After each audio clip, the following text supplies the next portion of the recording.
You are listening to Inspired Caring with Michelle Magner, episode number 134.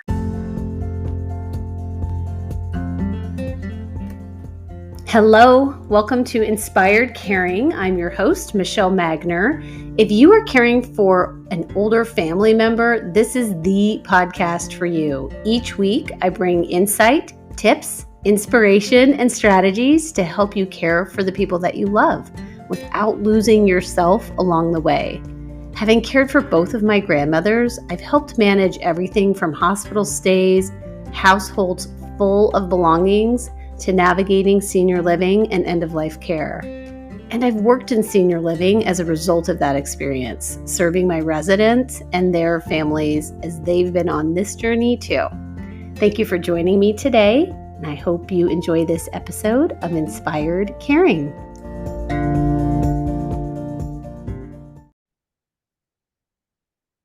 I'm so excited to welcome to the podcast Bekah, who is with Radio Talking Books, and she is going to share with us today some of the amazing offerings and just a little bit of background about Radio Talking Books and how she can help our seniors who are not getting out and about as much, or even people that are and would like that service. So welcome, Bekah. Awesome. Thank you so much, Michelle, for having us on. We're super excited to, the more connections we can make, the more folks we can serve. So thank you again. This is quite an honor. Very, very excited. Well, let's briefly just maybe share some of the history of Radio Talking Books. Where did this product come from? Absolutely. So back in the early 70s, Omaha was trying to start public radio, which we now know as KIOS. And one of the gentlemen, Dr. Craig Fullerton, who was helping with that process, in the process of that, discovered a radio reading service in Minnesota, where they read newspapers and books for blind and visually impaired folks. And he said Nebraska could absolutely benefit from that. And so in 1974, he founded Radio Talking Book Service. So that's how it's been around a while. It's been around a while. We were one of the we were the sixth radio reading service in the nation. Wow. At this point, there's probably 80-ish radio reading services in the United States. And there's also, there's ones internationally as well. Okay. That is new information. I guess I thought we had the corner market on this, but actually it's amazing that it is offered in so many spaces. So the people that you service are who and where? So we serve the entire state of Nebraska and a little bit of southwestern Iowa, kind of that overlap in Pottawatomie County with Council Bluffs. We serve anyone that has any sort of disability that prevents them from reading.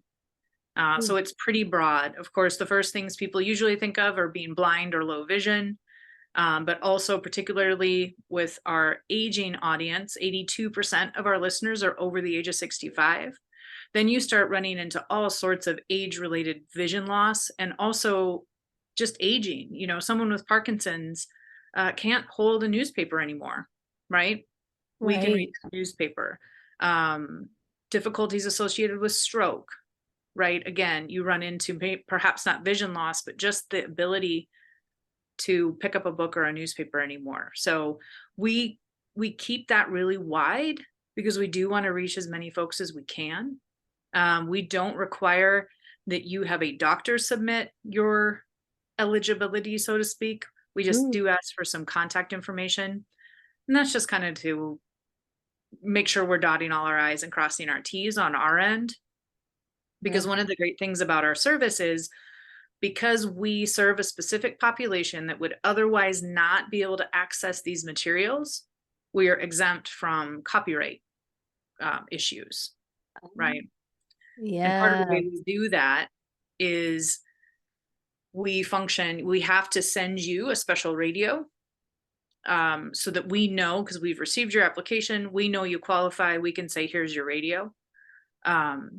And there again, that way we can stay within the parameters of how we exist, legally speaking.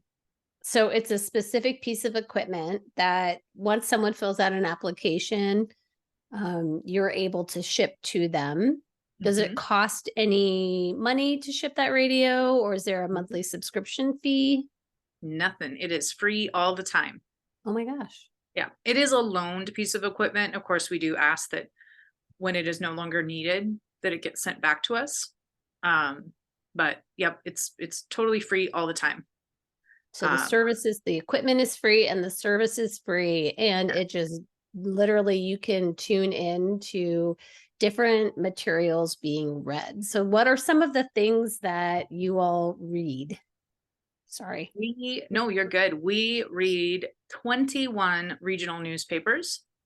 So 7 days a week, we read for 2 hours the Omaha World Herald and the Lincoln Journal Star live.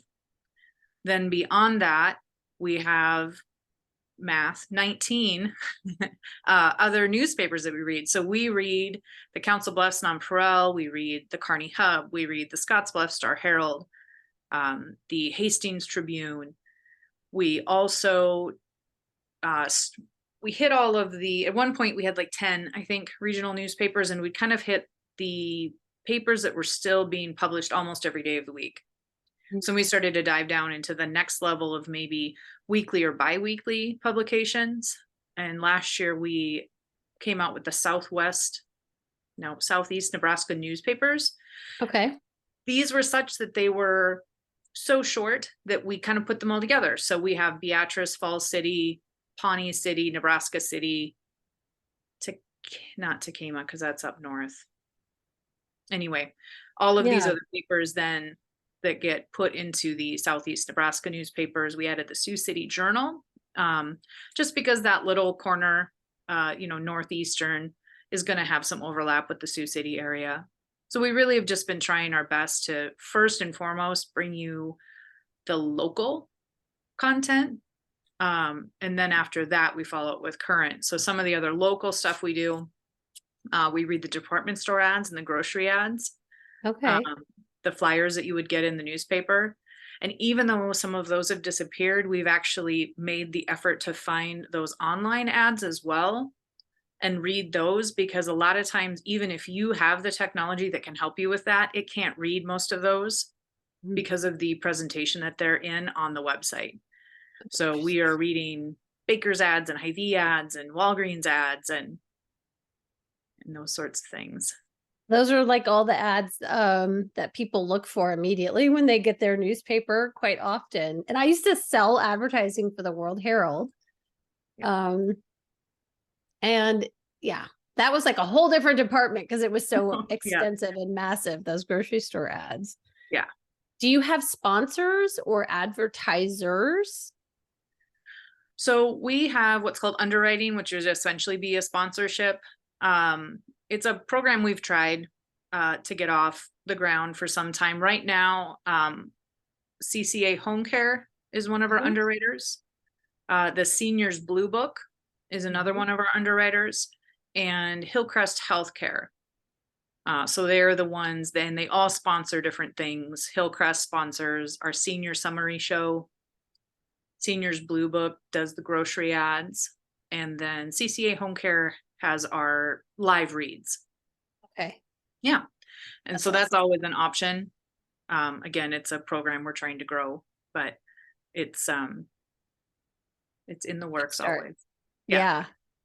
So in addition to the newspapers, what other, I think you mentioned books, what types of books are read, or how are they selected? So one of the things, it's a little bit, even though book is in our name, books are our least read publication. Mostly because, and I want to give a big plug for the Nebraska Commission, or the Nebraska Talking Book and Braille service that's associated with the Nebraska Library. That's out of Lincoln. And so they have so many books. They have their own, again, free piece of equipment, and so people that want books on books on books, we send them to the TBBS. Okay. We serialize one book Like we have bookshelf for an hour Monday through Friday. And last year we are focused on Nebraska authored books. So we were kind of trying to figure out how we could swing back into our mission as much as possible, and really focusing on those Nebraska authored books, both fiction and nonfiction, has set really well with us. So those again are serialized.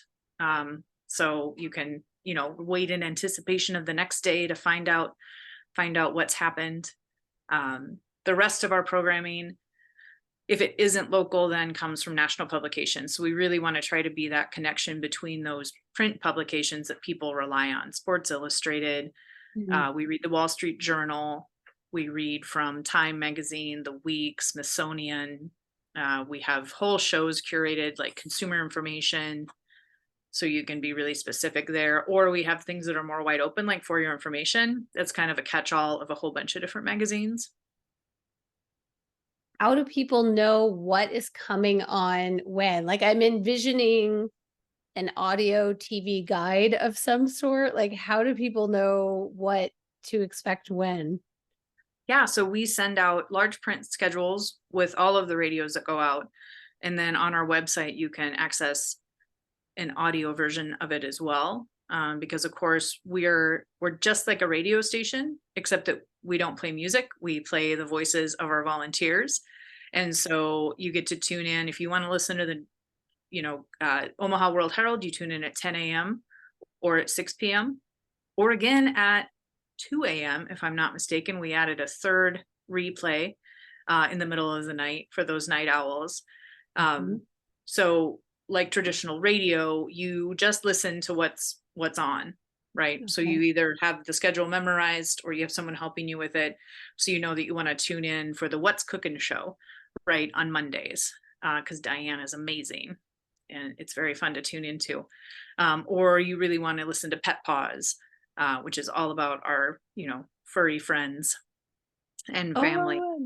Okay, so it's more than newspapers and articles and journals, and it sounds like there's other stuff going on too.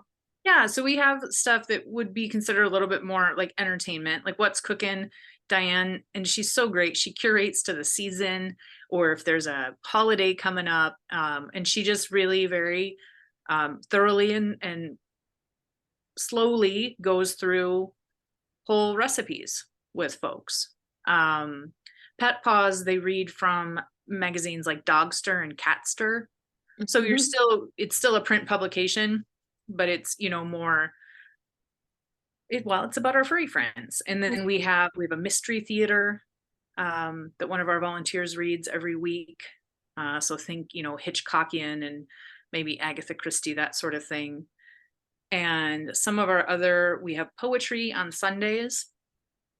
We also on Sundays do some more, I suppose you would consider Sunday reads, more spiritual reads. We have guideposts. We also offer the Catholic Hour, which our volunteer reads all of the diocesan newsletters and news. I am not Catholic, so I am unfamiliar, but he makes sure that he reads from across the state, so everybody's stuff gets included. So it's really a wide variety. We also play in the wee hours of the night old time radio, like nostalgia radio, old radio shows that people really seem to enjoy.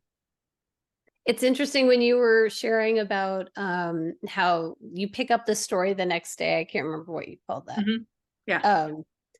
That's what it made me think of, is like the family sitting around the radio back in the 40s, listening to their shows together.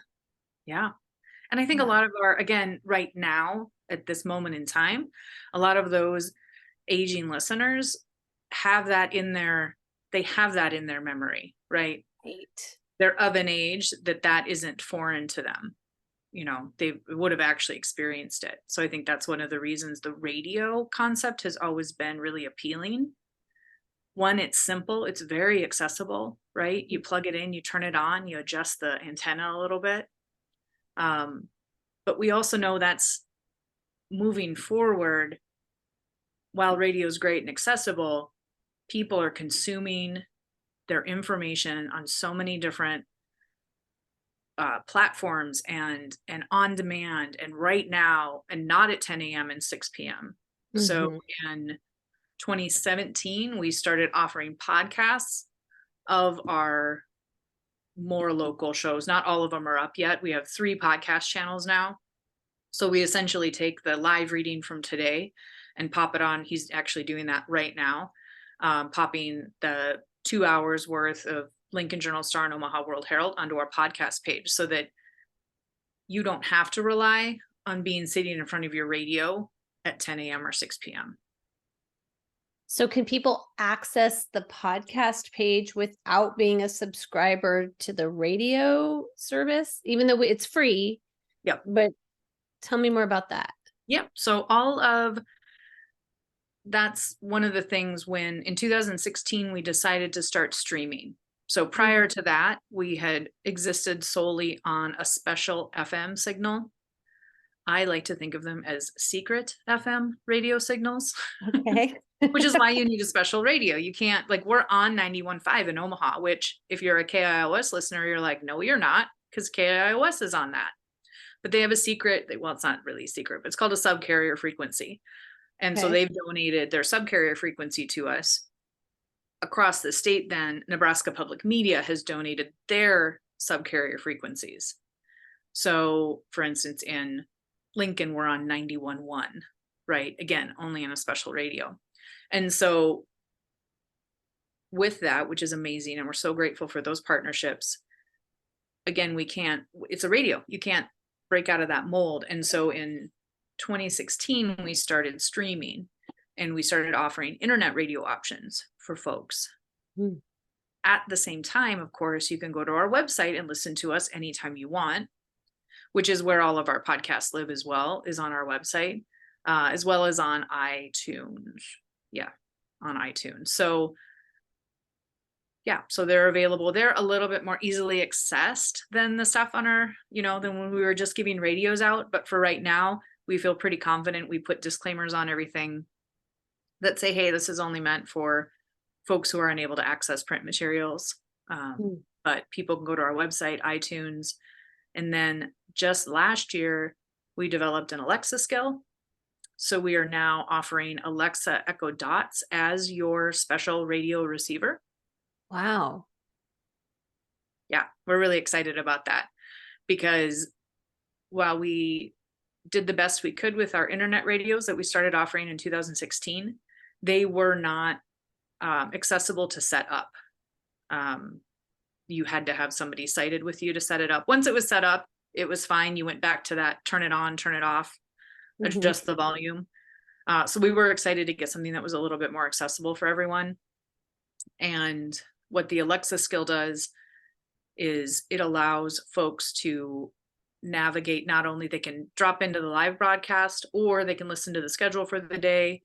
They can also then ask for those podcasts that we offer as well. And there's a directory available to let them know what those are. So you called it an Alexa what? Skill. So it's kind of like, it's like an app on Alexa. Okay. Is how it was explained to me. And it's just a better way to navigate, because, even starting in 2016, people could get us on smart speakers, but it was because we were on another platform called TuneIn Radio.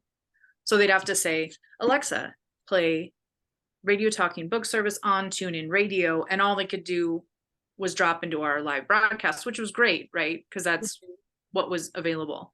But with that skill, then they can say, hey, Alexa, play Radio Talking Book Nebraska, I think is what our name is on there. And then it goes, oh, thank you for tuning into Radio Talking Book Nebraska. Would you like to listen live, hear a schedule? So it just gives them a more robust experience, and also helps them access those on-demand programs. So who qualifies to get the Alexa or you're sending Alexa Dots, correct? Yep. So who qualifies for the radio or the Alexa? Like, do they have to be in senior living? Are they home? I mean, you shared on who the audience is, but like, where do these people live and how do they apply to participate? Yeah, absolutely. So we send these to individuals in their homes as well as individuals who reside in care facilities. We also work with care facilities. Um, Folks will reach out and they'll put one in their library that they have perhaps on site or in their community room. Some of the facilities have put them in their dining room so folks can catch the news over their lunchtime. So we also, and it's still at no cost, even if you are like for a care facility, it's still a Mm. free service. Um, you can head to our website and apply right online. You can call us if you want, and we can help fill out the application. Um, so those are the easiest ways to apply. We used to have a lot of paper applications out there, which still exist, but this just kind of it makes it a little bit easier for everybody overall. So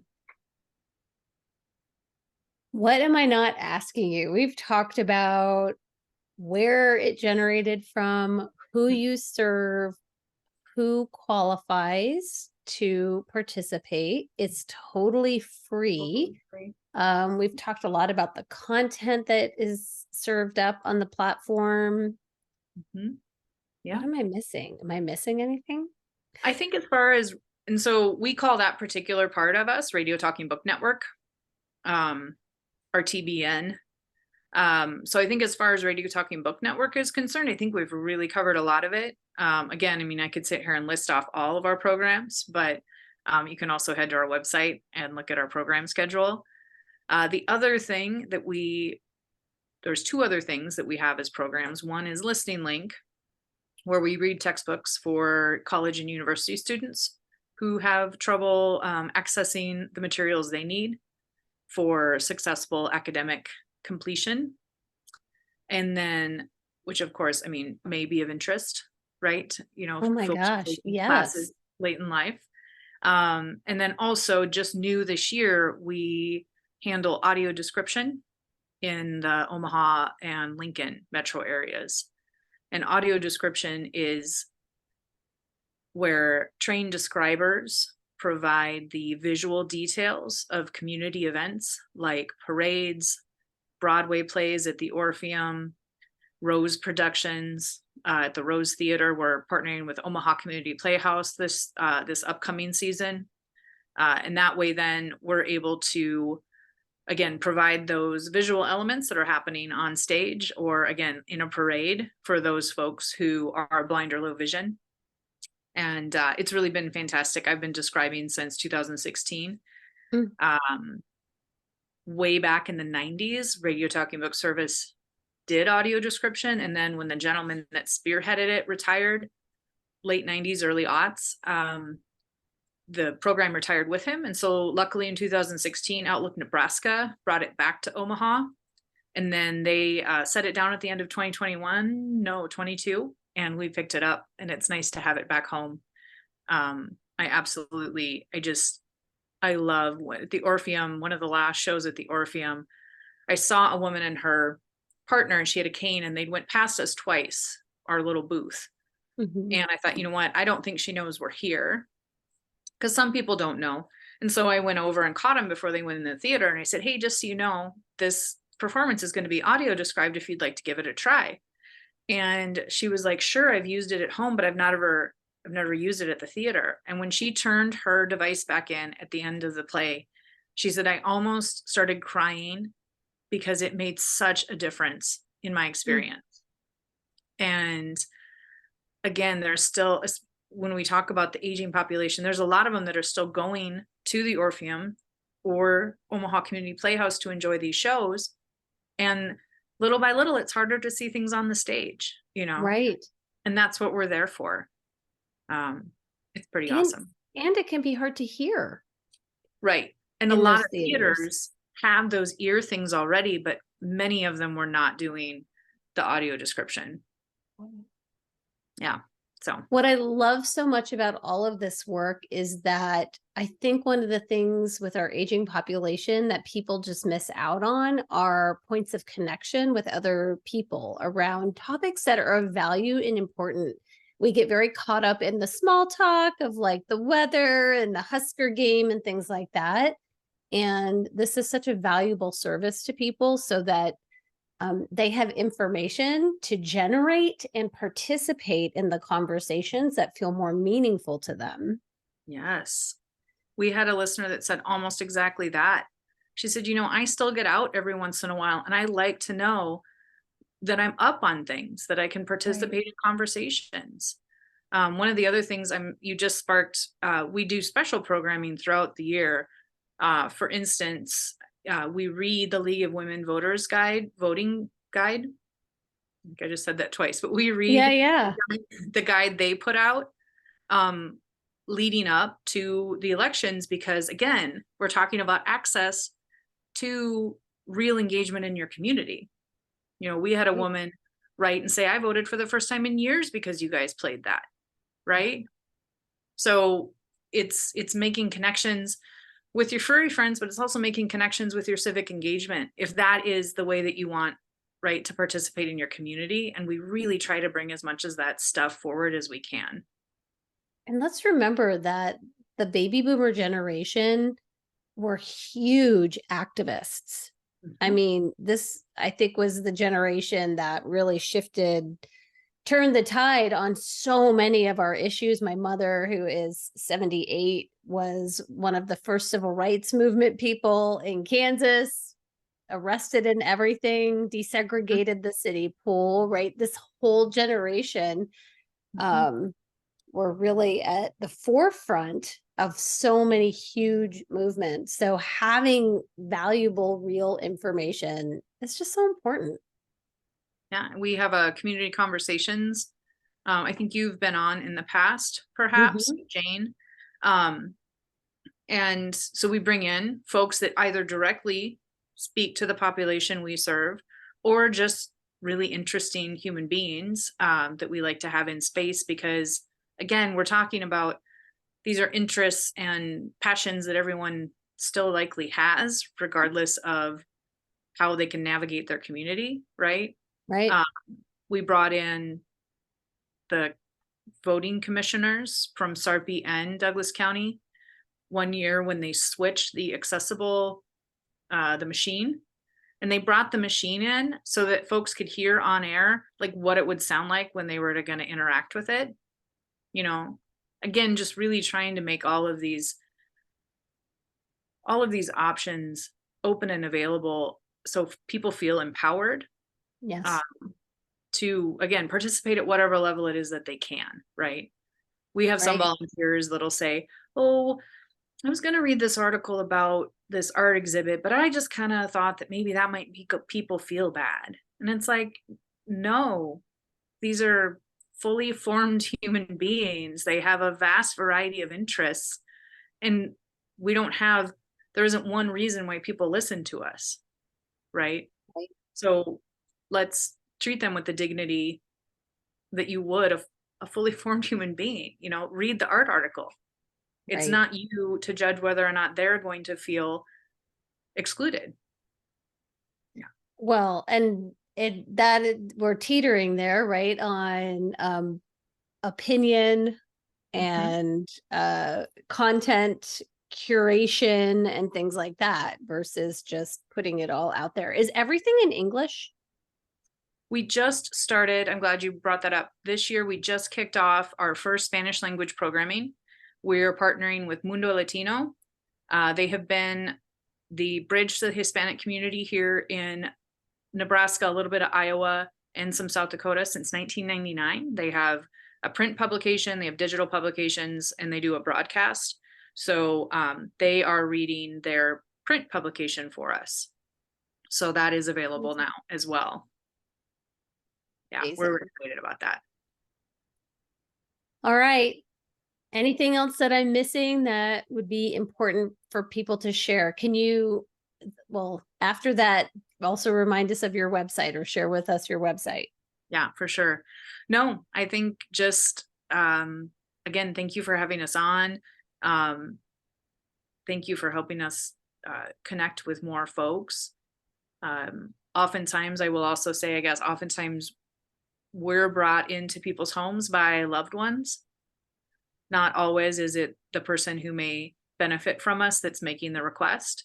And so we work a lot with either family or caregivers, because they know that the person they love would benefit from it, even though the person they love may insist that it's something that they don't need yet. So we're always there, and we can send a radio, and we can take it back, and we can send it again when it's needed. So You're flexible in that way. And yes. also for people, those living in care communities, which would be independent living, assisted living, nursing home level of care. It's not just the bigger spaces, but if someone would like one of these radios in their rooms for their Yep. own private usage, that's also available. Yep, absolutely. Okay. Yep. Great. Yeah. What's your Yes. website? How do So people get a hold of you? Yeah, we're at www.rtbs.org. And our phone number is 402-572-3003. That's awesome. And if somebody wanted to make a donation of some sort, is that an option through the website as well? It is. You can donate through the website.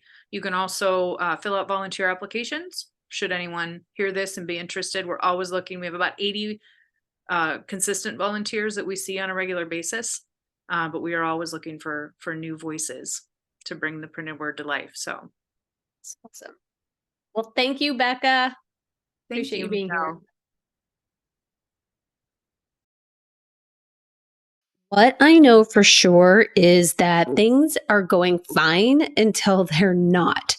Everyone wants to stay in their home for as long as possible. And then there's a fall or a hospital stay or clear signs of dementia or a diagnosis, and remaining at home becomes questionable or potentially impossible. It is super important that you are informed about what assisted living and nursing home care can offer and understand how to choose the one that will best fit the needs of your family.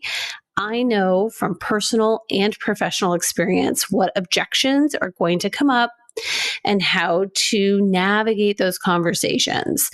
You love your family member and you are doing a great job. It just feels like the situation is fragile. You're waiting for the other shoe to drop and you don't know what you don't know. Illuminating Senior Living answers all of your questions and walks you through step by step each common objection and frequently asked question. This course will save you so much time and heartache. Imagine knowing exactly when it's time to move and ensuring the care and safety of your family member. Imagine knowing what specifically to be looking for in a care community and how to have the conversations about moving. Illuminating Senior Living gives you the roadmap so you're prepared. Click the link in the show notes, Illuminating Senior Living, to secure your video course today.